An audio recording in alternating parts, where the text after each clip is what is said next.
ಏಕೆಂದರೆ ಆ ಚುನಾವಣೆಯಲ್ಲಿ ತಾವೆಲ್ಲ ಸಕ್ರಿಯವಾಗಿ ಪಾಲ್ಗೊಂಡು ತಾವೇ ಚುನಾವಣೆಯಲ್ಲಿ ನಿಂತಿದ್ದೀರಿ ಎನ್ನುವ ಭಾವನೆಯಿಂದ ಕೇವಲ ನೀವು ನನಗೆ ಮತಗಳನ್ನು ಕೊಟ್ಟಿಲ್ಲ, ತಮ್ಮ ಪ್ರೀತಿಯನ್ನು ಕೊಟ್ಟಿದ್ದೀರಿ, ತಮ್ಮ ಅಭಿಮಾನವನ್ನು ಕೊಟ್ಟಿದ್ದೀರಿ. ಮತ್ತೊಮ್ಮೆ ತಮಗೆ ನಮಸ್ಕಾರಗಳು.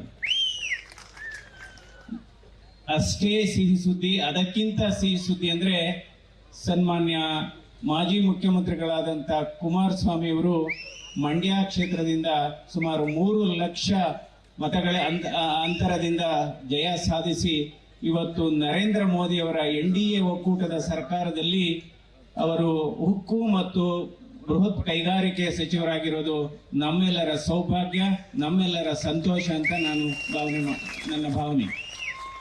ಹಾಗೆ ವೇದಿಕೆ ಮೇಲೆ ಇರತಕ್ಕಂಥ ಆತ್ಮೀಯರಾದಂಥ ವಿಧಾನ ಪರಿಷತ್ ಸದಸ್ಯರಾದಂಥ ಯೋಗೇಶ್ವರ್ ಅವರಿದ್ದಾರೆ ಮತ್ತು ಜನತಾದಳದ ಮುಖಂಡರುಗಳಾದಂಥ ಹಿರಿಯ ಮುಖಂಡರಾದಂಥ GT ದೇವೇಗೌಡರು, ಜಯಮುತ್ತು ಅವರು ಮತ್ತು ಇಲ್ಲಿ ನೆರೆದಿರತಕ್ಕಂಥ ಎಲ್ಲ ನಮ್ಮ ಬಂಧುಗಳಿಗೆ ಮತ್ತೊಮ್ಮೆ ನಮಸ್ಕಾರಗಳು.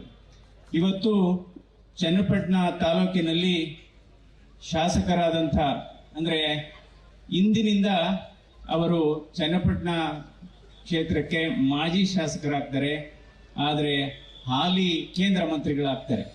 ಅದರಿಂದ ಕುಮಾರಸ್ವಾಮಿ ಅವರಿಗೆ ತಮ್ಮೆಲ್ಲರ ಪರವಾಗಿ ನಾನು ಹೃದಯ ಸ್ಪರ್ಶಿ ಅಭಿನಂದನೆಗಳನ್ನು ಸಲ್ಲಿಸ್ತೇನೆ. ಈ ಸಂದರ್ಭದಲ್ಲಿ ಇವತ್ತು ಹಲವಾರು ಕಾರ್ಯಕ್ರಮಗಳಿಗೆ, ಕಾಮಗಾರಿಗಳಿಗೆ ಕೆಲವು ಉದ್ಘಾಟನೆಯಾಗಿದೆ, ಕೆಲವು ಶಂಕುಸ್ಥಾಪನೆ ಆಗಿದೆ. ಸುಮಾರು 320 ಕೋಟಿ ವೆಚ್ಚದ ಕಾಮಗಾರಿಗಳಿಗೆ ಇವತ್ತು ಪೂರ್ಣಗೊಂಡ ಕಾಮಗಾರಿಗಳಿಗೆ ಇವತ್ತು ಉದ್ಘಾಟನೆ ಮಾಡಿದ್ದಾರೆ ಸನ್ಮಾನ್ಯ ಕುಮಾರಸ್ವಾಮಿ ಅವರು. ಮೊದಲಿಂದೂ ಕೂಡ ಅಷ್ಟೇ, ಅವರು ಹಿಂದೆ 2 ಬಾರಿ ಮುಖ್ಯಮಂತ್ರಿಗಳಾಗಿದ್ದಂಥ ಸಂದರ್ಭದಲ್ಲೂ ಕೂಡ ಹೆಚ್ಚು ಒತ್ತು ಕೊಟ್ಟಿದ್ದು ಅವರು ಒಂದು ಆರೋಗ್ಯ ಕ್ಷೇತ್ರ, ಇನ್ನೊಂದು ಶಿಕ್ಷಣ ಕ್ಷೇತ್ರ, 3ನೇದು ಕೃಷಿ ಕ್ಷೇತ್ರ. ಹೀಗಾಗಿ ಇವತ್ತು 3 ಆಸ್ಪತ್ರೆಗಳು, ಒಂದು ಅಕ್ಕೂರು ಹೊಸಳ್ಳಿಯಲ್ಲಿ ಸಮುದಾಯ ಆಸ್ಪತ್ರೆ ಮತ್ತು ವೈಯಂಬಳ್ಳಿನಲ್ಲಿ ಒಂದು ಆಸ್ಪತ್ರೆ, ಹಾಗೆ ಮಾಕ್ಲಿನಲ್ಲಿ ಕೂಡ ಒಂದು ಆಸ್ಪತ್ರೆಯನ್ನ ಇವತ್ತು ಅತ್ಯಾಧುನಿಕ ಕಟ್ಟಡಗಳ ಅದು ಸಂಪೂರ್ಣ ಕಾಮಗಾರಿಗೊಂಡು ಈಗ ಕಾರ್ಯರೂಪಕ್ಕೆ ಬರಲಿದೆ. ಅದಕ್ಕೋಸ್ಕರ ಇವತ್ತು, ಯಾಕೆಂದ್ರೆ ಆರೋಗ್ಯ ಅನ್ನೋದು ಬಹಳ ಮುಖ್ಯ. ಅದೇ ರೀತಿ ಶಿಕ್ಷಣ, ಹಲವಾರು ಶಾಲೆಗಳನ್ನ ಇವತ್ತು ಕಟ್ಟಡಗಳು ಕೂಡ ಕಾಮಗಾರಿ ಆಗಿದೆ. ಯಾಕೆಂದ್ರೆ ಇವತ್ತು ಯಾವಾಗಲೂ ಅಷ್ಟೇ ಶಿಕ್ಷಣ ಮತ್ತು ಆರೋಗ್ಯ ನಮ್ಮ ಬದುಕಿನ 2 ಕಣ್ಣುಗಳು ಅಂತ ಹೇಳಬೇಕಾಗುತ್ತೆ. ಯಾಕೆಂದ್ರೆ ಆರೋಗ್ಯ ಎಷ್ಟು ಮುಖ್ಯವೋ ಶಿಕ್ಷಣವೂ ಕೂಡ ಅಷ್ಟೇ ಮುಖ್ಯ. ಯಾಕೆಂದ್ರೆ ಶಿಕ್ಷಣ ಕೇವಲ ವಿದ್ಯೆಯನ್ನು ಕಲಿಸಲ್ಲ, ಸಂಸ್ಕಾರವನ್ನು ಕಲಿಸುತ್ತೆ. ಈ ಸಂದರ್ಭದಲ್ಲಿ ಬಹಳ ಒಂದು ಸಿಹಿ ಸುದ್ದಿಯನ್ನು ಹಂಚ್ಕೊಂತೀನಿ. ಯಾಕೆಂದ್ರೆ ಇವತ್ತು ಹೃದಯಘಾತ ಅನ್ನೋದು ಜನಸಾಮಾನ್ಯರ ಕಾಯಿಲೆ ಆಗಿದೆ, ಜಾತ್ಯತೀತ ಕಾಯಿಲೆ ಆಗಿದೆ ಅಂತ ಹೇಳ್ಬೋದು. ಇವತ್ತು ಹೃದಯಘಾತ ಬಡವರಲ್ಲಿ, ಶ್ರೀಮಂತರಲ್ಲಿ, ಕೂಲಿ ಕಾರ್ಮಿಕರಲ್ಲಿ, ನಿರ್ಗತಿಕರಲ್ಲಿ ಎಲ್ಲರಿಗೂ ಕೂಡ ಇವತ್ತು ಹೃದಯಘಾತ ಆಗ್ತಾ ಇದೆ. ಒಂದು ಹಿಂದೆ ಮಕ್ಕಳು ಹೃದಯಘಾತಕ್ಕೆ ತಂದೆ ತಾಯಿಗಳನ್ನ ಕರ್ಕೊ ಬರ್ತಾ ಇದ್ರು, ಇವತ್ತು ತಂದೆ ತಾಯಿಗಳು ಅವರ ಮಕ್ಕಳನ್ನ ಹೃದಯಘಾತ ಚಿಕಿತ್ಸೆಗೆ ಕರ್ಕೊ ಬರ್ತಾ ಇದ್ದಾರೆ. ಅದರಿಂದ ಇವತ್ತು ನಾವು ಎಲ್ಲಾ ಈ ನಮ್ಮ ಕ್ಷೇತ್ರದಲ್ಲಿ ಬರತಕ್ಕಂತ ಚನ್ನಪಟ್ಟಣ ಆಸ್ಪತ್ರೆ ಆಗ್ಬಹುದು, ಜನರಲ್ ಆಸ್ಪತ್ರೆ, ರಾಮನಗರದ ಜಿಲ್ಲಾ ಆಸ್ಪತ್ರೆ, ಕನಕಪುರದ ತಾಲೂಕು ಆಸ್ಪತ್ರೆ, ಕುಣಿಗಲ್ ತಾಲೂಕು ಆಸ್ಪತ್ರೆ, ಮಾಗಡಿ ಆಸ್ಪತ್ರೆಯಲ್ಲಿ ಹೃದಯಘಾತ ಆದಂತ ಸಂದರ್ಭದಲ್ಲಿ ಅಲ್ಲೇ ಪ್ರಾಥಮಿಕ ಚಿಕಿತ್ಸೆ ಕೊಡತಕ್ಕಂತ ವ್ಯವಸ್ಥೆ ಇವಾಗ ಜಾರಿಯಲ್ಲಿದೆ. ಇದು ಬಹಳ ಮುಖ್ಯವಾದದ್ದು.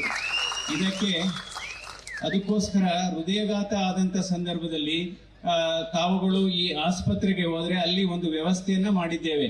ಇದು NHM ಅಂತ ರಾಷ್ಟ್ರೀಯ ಅಭಿಯಾನ, ರಾಷ್ಟ್ರೀಯ ವೈದ್ಯಕೀಯ ಆರೋಗ್ಯ ಅಭಿಯಾನ ಮತ್ತು ಕರ್ನಾಟಕ ಸರ್ಕಾರ ರಾಷ್ಟ್ರೀಯ ಆರೋಗ್ಯ ಅಭಿಯಾನ, ಅದು ಕೇಂದ್ರ ಸರ್ಕಾರದ ಯೋಜನೆ, ಜೊತೆಗೆ ರಾಜ್ಯ ಸರ್ಕಾರ ಎರಡೂ ಒಟ್ಟಾಗಿ ಸೇರಿ ಇದನ್ನ ನಾವು ಜಾರಿಗೆ ತಂದಿದ್ದೇವೆ. ಅಂದ್ರೆ ಹೃದಯಘಾತ ಆದಂತ ಸಂದರ್ಭದಲ್ಲಿ ಮೊದಲ 1 ಗಂಟೆ 2 ಗಂಟೆ ಒಳಗಡೆ 3 ಗಂಟೆ ಒಳಗಡೆನೆ ಇಂಜೆಕ್ಷನ್ ಕೊಡಬೇಕು. ಆ ಇಂಜೆಕ್ಷನ್ ಬೆಲೆ ಎಷ್ಟಪ್ಪ ಅಂದ್ರೆ 18,000. ಈ 18,000 ಬೆಲೆ ಬಾಳುವ ಇಂಜೆಕ್ಷನ್ ಅದನ್ನ ನಾವು ಇಂಗ್ಲಿಷ್ ಅಲ್ಲಿ ಟೆನೆಕ್ಟಿಪ್ಲೇಸ್ ಅಂತ ಹೇಳ್ತೀವಿ. ಅದನ್ನ ಕೊಡತಕ್ಕಂತ ವ್ಯವಸ್ಥೆ ಇವತ್ತು ಇವೆಲ್ಲ ಒಟ್ಟು ಈಗ ತಾಲೂಕುಗಳಲ್ಲಿ ಮಾಡಲಾಗಿದೆ. ಅದನ್ನ ಯಾರಿಗೂ ಹೃದಯಾಘಾತ ಆಗ್ಬೇಕು ಅಂತ ನಾನು ಬಯಸಲ್ಲ. ಅಕಸ್ಮಾತ್ ಯಾರಿಗಾರು ಆದ್ರೆ ಅಲ್ಲಿ ಚಿಕಿತ್ಸೆ ತೆಗೆದುಕೊಂಡು ನಂತರ ಬೆಂಗಳೂರಿನ ದೊಡ್ಡ ಆಸ್ಪತ್ರೆ, ಅದು ಜಯದೇವ ಹೃದ್ರೋಗ ಆಸ್ಪತ್ರೆ ಆಗ್ಬೋದು ಅಥವಾ ಇನ್ನೊಂದು ಆಸ್ಪತ್ರೆಗೆ ವರ್ಗಾವಣೆ ಮಾಡತಕ್ಕಂಥ ಒಂದು ವ್ಯವಸ್ಥೆಯನ್ನ ನಾವು ಮಾಡಿದ್ದೇವೆ. ಇದನ್ನ ಹಾರ್ಟ್ ಅಟ್ಯಾಕ್ ಪ್ರೋಗ್ರಾಮ್ ಅಂತ, ಸ್ಟೆಮಿ ಪ್ರೋಗ್ರಾಮ್. ಇದಕ್ಕೆ ನನಗೆ ನಿಜವಾಗ್ಲೂ ಒಂದು ಕನಸಿದೆ. ಈ ಯೋಜನೆಯನ್ನ ಇಡೀ ಭಾರತ ದೇಶದಲ್ಲಿ ಇದನ್ನ ಜಾರಿಗೆ ತರಬೇಕು. ಇಡೀ ಭಾರತ ದೇಶದಲ್ಲಿ ಈ ಯೋಜನೆಯನ್ನ, ಯಾಕೆಂದ್ರೆ ಪ್ರತಿ ವರ್ಷ 30 ಲಕ್ಷ ಜನ ಇದರಿಂದ ಸಾವನ್ನಪ್ತಾ ಇದ್ದಾರೆ. ಹಾಗಾಗಿ ನಾನು ಹೆಚ್ಚು ಸಮಯನ ತೆಗೆದುಕೊಳ್ಳಕ್ ಹೋಗಲ್ಲ, ಯಾಕೆಂದ್ರೆ ಸನ್ಮಾನ್ಯ ಕುಮಾರಸ್ವಾಮಿ ಅವರು ಇನ್ನು ಮದ್ದೂರ್ಗೆ ಹೋಗ್ಬೇಕು, ಮಂಡ್ಯಗೆ ಹೋಗ್ಬೇಕು, ಅಲ್ಲಿಂದ ಮೈಸೂರ್ಗೆ ಹೋಗ್ಬೇಕು. ದಾರಿ ಉದ್ದಕ್ಕೂ ಅವರಿಗೆ ಸ್ವಾಗತ ಮಾಡಲಿಕ್ಕೆ ಅವರ ಅಭಿಮಾನಿಗಳ ಕಾರ್ಯಕರ್ತರ ದಂಡೆ ಕಾಯ್ತಾ ಇದೆ. ಅವರಿಗೆ ಇದಾಗುತ್ತೆ. ಮತ್ತು ರಾಮನಗರದ ಜಿಲ್ಲಾ ಆಸ್ಪತ್ರೆಯಲ್ಲಿ ಒಂದು ಹಾರ್ಟ್ ಚೆಕಪ್ಗೆ ಎಕೋ ಟೆಸ್ಟ್ ಇಲ್ಲ ಅಂತ ಹೇಳಿದ್ರು, ಬೆಳಿಗ್ಗೆ ಎಕೋ ಕಾರ್ಡಿಯೋಗ್ರಾಮ್ ಮಿಷಿನ್ ಇಲ್ಲ ಅಂತ ಹೇಳಿದ್ರು. ಈಗಾಗಲೇ ನಾನು ರೋಟರಿ ಡಿಸ್ಟ್ರಿಕ್ಟ್ ಅವರಿಗೆ ಮಾತಾಡಿದ್ದೇನೆ. ಇನ್ನು 1 ತಿಂಗಳಲ್ಲಿ ಅಲ್ಲಿ ಸುಸಜ್ಜಿತವಾದಂತ ಎಕೋ ಕಾರ್ಡಿಯೋಗ್ರಾಮ್ ಉಪಕರಣ ಬರುತ್ತೆ. ನಾವು ಸರ್ಕಾರದ ಅನುದಾನ ಕೇಳ್ತಾ ಇಲ್ಲ, ಖಾಸಗಿ ರೋಟರಿ ಮೂಲಕನೇ ಕೇಳ್ತಾ ಇದ್ದೀವಿ. ಮತ್ತು ಚನ್ನಪಟ್ಟಣದಲ್ಲೂ ಕೂಡ ಡಾಕ್ಟರ್ ಜಗದೀಶ್ ಅವರು ಹೇಳಿದ್ರು, ಅವರು ರೇಡಿಯಾಲಜಿಸ್ಟ್ ಆಗಿದ್ದಾರೆ ಇಲ್ಲಿ. ಹಾಗಾಗಿ ಇಲ್ಲಿ ಅಲ್ಟ್ರಾಸೌಂಡ್ ಅಬ್ಡಾಮಿನಲ್ ಸ್ಕ್ಯಾನಿಂಗ್ ಮಿಷಿನ್ ಇಲ್ಲ ಅಂತ ಹೇಳಿದ್ರು. ಅದನ್ನು ಕೂಡ ನಾವು ಬೇರೆ ಅನುದಾನದ ಮೂಲಕ ನಾವು ಮಾಡ್ತೇವೆ. ಸೊ ನಿರಂತರವಾಗಿ, ಯಾಕೆಂದ್ರೆ ಇಷ್ಟು ಹೇಳಿ ನಾನು ಹೆಚ್ಚಿಗೆ ಸಮಯ ತೆಗೆದುಕೊಳ್ಳಕ್ ಹೋಗಲ್ಲ. ಇವತ್ತು ಬಹಳ ನಿರೀಕ್ಷೆ ಇದೆ ಕುಮಾರಸ್ವಾಮಿ ಅವರ ಮೇಲೆ. ಜನರು ಬೆಟ್ಟದಷ್ಟು ನಿರೀಕ್ಷೆಯನ್ನು, ಅಪೇಕ್ಷೆಯನ್ನು ಇಟ್ಟುಕೊಂಡಿದ್ದಾರೆ. ಸಮಾಧಾನ, ಸಾವಧಾನ, ತಾಳ್ಮೆ ಇದ್ರೆ ಹಂತ ಹಂತವಾಗಿ ಅವರು ನಿಮ್ಮ ಏನು ಅಪೇಕ್ಷೆ ಇದೆ ಅದನ್ನೆಲ್ಲ ಅವರು ಮಾಡಲಿದ್ದಾರೆ. ಹೀಗಾಗಿ ತಮ್ಮ ಬೆಂಬಲಕ್ಕೆ, ತಮ್ಮ ಪ್ರೋತ್ಸಾಹಕ್ಕೆ ಮತ್ತೊಮ್ಮೆ ನನ್ನ ಸಾಷ್ಟಾಂಗ ನಮಸ್ಕಾರಗಳು. ಜೈ ಹಿಂದ್, ಜೈ ಕರ್ನಾಟಕ.